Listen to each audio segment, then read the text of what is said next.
Hello, everyone. I thought I'd do a review of the second set of Mill questions. Number one, on page 29, what does Mill think the hindrance is to everyone living a reasonably happy life? We look at page 29, we see, end of the first paragraph, the present wretched education and wretched social arrangements are the only real hindrance to its being attainable by almost all. And it's the it there is happiness. What this shows you, I think, is very strong in a very strong way. Something obvious from the book is that it's not just a book of moral theory. It is also a political book in the sense that the kind of things that he's advocating are oftentimes political things because he believes that certain philosophical problems have very close political questions that are associated with them. You know, for everyone living a reasonably happy life, what he's really doing there is objecting or meeting the objection that happiness, some people would say, some of his contemporaries would say, that happiness can't be the summum bonum, the greatest good, because happiness is unattainable, at least by most people. And Mill's response to that is saying that that may be true in the present state of education and social relations, basically economic relations, but it doesn't have to be true. To experience the full array of the human pleasures for Mill requires at least an education. I mean, you have to be able to read and write. You have to be able to appreciate ideas and works of art and books and thinking. You know, that is, that if one has the capacity to actually become engaged in intellectual activity and learning, then life can be a lot happier. And if you're denied education, and moreover, you're having to struggle every day to survive, working yourself to death, as you know, the typical factory worker was in 19th century England, then you're not going to have a chance to really be happy. So the hindrance is really a social hindrance, and the hindrance is a economic, political, and cultural hindrance. Number two, what does Mill think the advantage is of a cultivated mind? Let's take a look at page 31.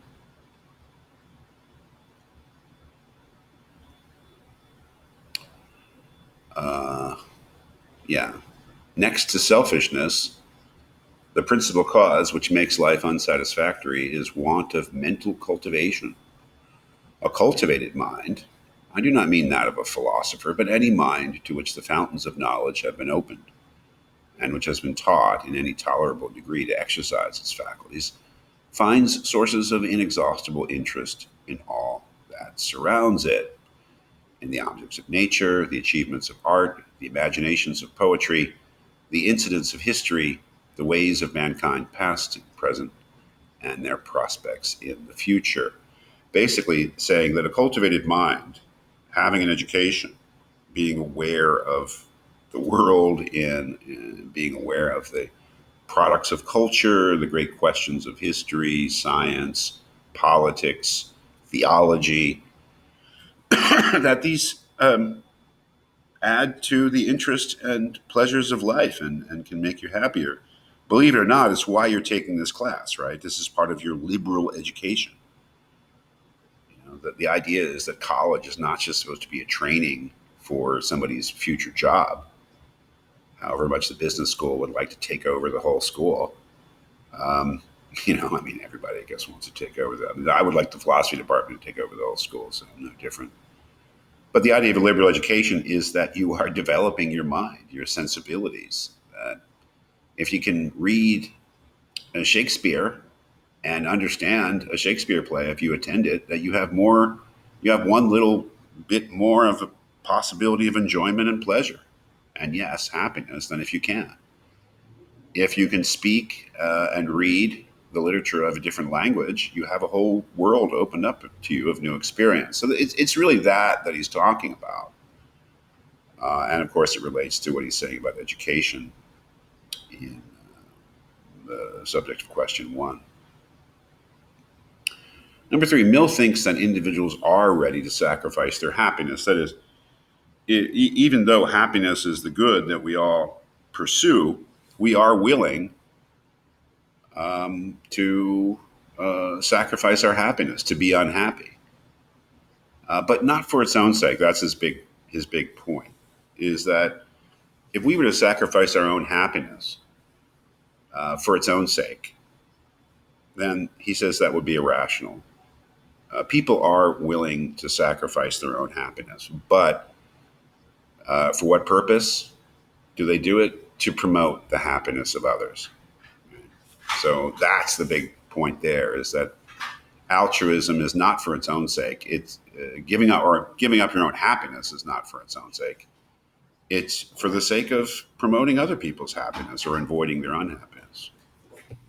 So yeah, the people are ready to sacrifice their happiness, but to promote the general happiness, which is actually quite an important part of the idea of the principle of utility, because one of Mill's big points is that this is not just our private happiness that we're interested in increasing. Number 4, well, this is related. On page 38, Mill says that the standard of right is not the agent's own happiness. What is it then? It's the general happiness, or it's the happiness of everyone who has an interest, whose welfare is affected, which is quite important, again, for Mill, because he is concerned that people may think that utilitarianism is a selfish philosophy, that it's a selfish hedonism, but it's not. The standard is the general happiness, the greatest happiness. Number 5, Mill says that most of us, most of the time, in order to be utilitarians, need only take into account the effect of our actions on just a few people. Why is this? Because they only affect a few people. He, of course, is very interested in legislation, the acts of government or public policy decisions, and he thinks that they need to be made in accordance with the principle of utility. But in those few cases, a government official, an elected representative, they have to take into account the happiness of everyone. But most of us, most of the time, most of our actions don't affect many people, and some of them only affect ourselves.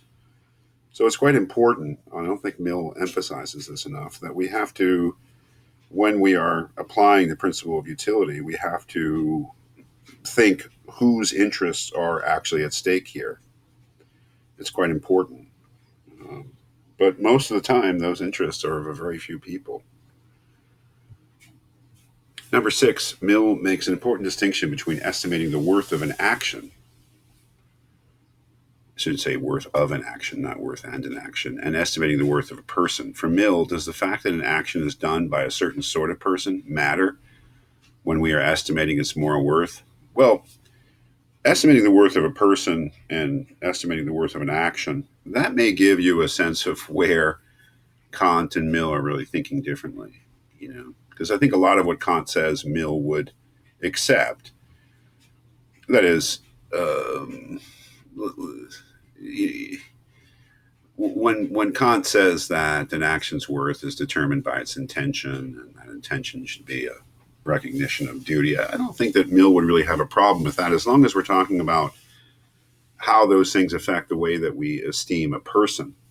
But when it comes to the action itself, Mill thinks those things are irrelevant.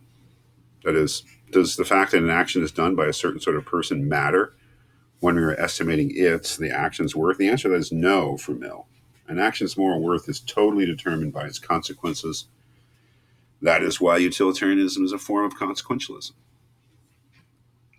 Number 7, explain the following passage from page 52. We feel that the violation, for a present advantage, of a rule of such transcendent expediency is not expedient, and that he who, for the sake of a convenience to himself or to some other individual, does what depends on him to deprive mankind of the good, and inflict upon them the evil involved in the greater or lesser reliance which they can place in each other's word, acts the part of one of the worst enemies. Yet even this rule, sacred as it is, admits of exceptions. One of the things, if we are going further into utilitarianism, modern utilitarian ethical theory, we'd have to make the distinction between act utilitarianism and rule utilitarianism. Act utilitarianism is what I believe is Mill's classic utilitarian theory. That is, that we should always do that which increases happiness in a particular situation.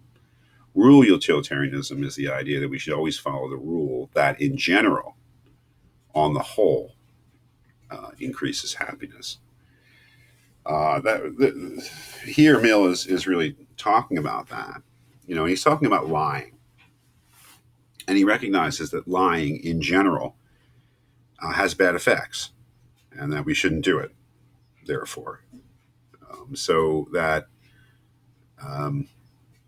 if the commitment to telling the truth is a commitment to utilitarianism, insofar as telling the truth has good consequences and lying has bad consequences, as a rule. But, he says at the end, yet even this rule, sacred as it is, admits of possible exceptions. That is, sometimes it's better to lie. Right?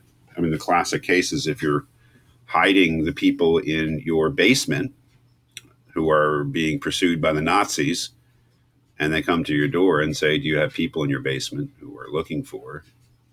You lie and say no. That would be an exception to the rule that we should always tell the truth. We shouldn't always tell the truth. It's just that telling the truth in general is almost always the right thing to do in utilitarian terms, because it'll have good consequences for everybody. But there are exceptions. There have to be.